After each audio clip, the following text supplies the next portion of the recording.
Hi everyone, good morning. It's another bright morning. Going to work. Thank you so much for checking this video. And today I want to talk about going beyond the mind. Yeah. So, or knowing yourself beyond the mind. Now,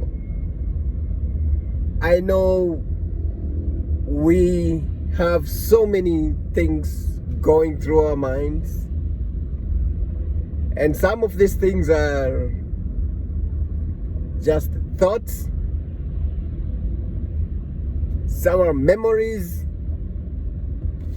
some are future projections, some are imaginations, and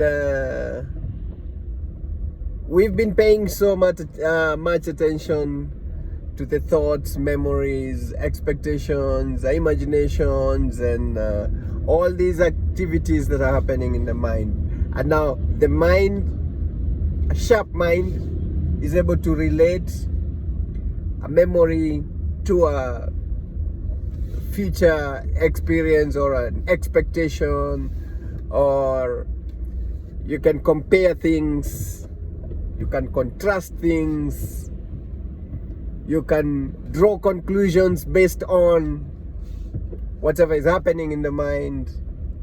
You can pick up trends based on the memories. You can use those memories to project a future. You know what these activities. So there's a lot that's happening in the mind. Yeah, it's so good because it has really helped us in terms of advancement in technology and using data to even project or predict or create insights and the like. So, but you can see that all these things are happening deep within you. You are aware of all these things. So the only reason why you can say it's a memory is because you're aware of that. You're aware of that as a memory. If you're thinking about the future, you're aware of the future or an expectation, then you're aware of that. There's an awareness, an underlying awareness on which the memory, the expectation, the experience of activities in the mind is happening. So when you are aware of all these things happening in the mind, then it's like you've created, let's more or less like a space within which all this, or you've created some spaciousness within you in which all these things are happening. So there is that which is aware of all these things happening in the mind, and you can experience life, let's say, in like two ways. You could be sucked up in the mental activity. You're on this memory, you're this past, you're this future, you're totally entangled with it, and you can even experience the magnitude of the effect of that. Let's say if it's something that happened in the past and it was something like caused a lot of fear, a lot of pain, if it arises within you and you're completely identified and attached to it, you'll experience like the same pain. It's like it will awaken even an emotion within you, and you can just be so identified with it, and you can even experience that pain. And you can, in that state, if you project with the same magnitude a future, then you are actually like moving or dragging or fueling the same thing even to your future. And when you get in that state, even your experience of life now will be painful.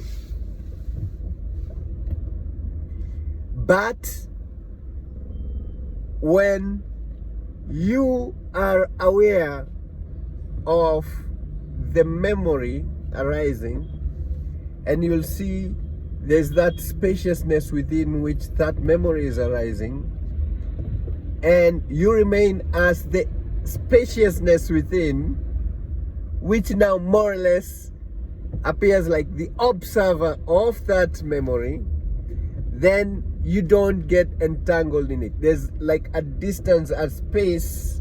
You remain as the spaciousness within which that is happening.